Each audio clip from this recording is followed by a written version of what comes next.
Hello everyone, welcome back to my channel Cook with Srinidhi. Today we are going to make Vamu bajji. In English it's called Ajwain leaf bajji.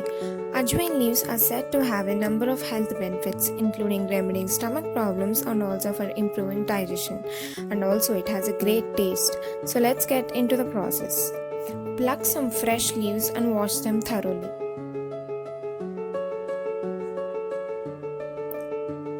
Next, for the batter, take 1 cup of besan,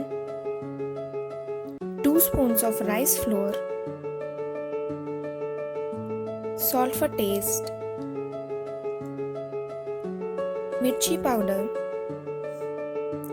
cumin and coriander seeds powder. Now add some water and make a paste.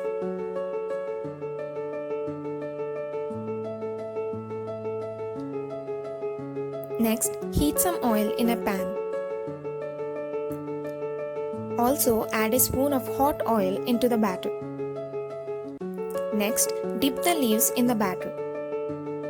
Make sure to cover the whole leaf. Flap the leaf gently so that the extra batter will fall off. We need only a thin layer.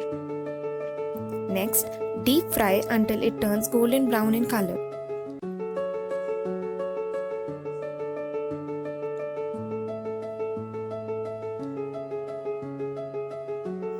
That's all, they are ready to serve. Isn't it very quick and easy to make? It tastes great and also have amazing health benefits. Great for an evening snack. So do try it out and let us know in the comments. And do not forget to subscribe to our channel. Thank you.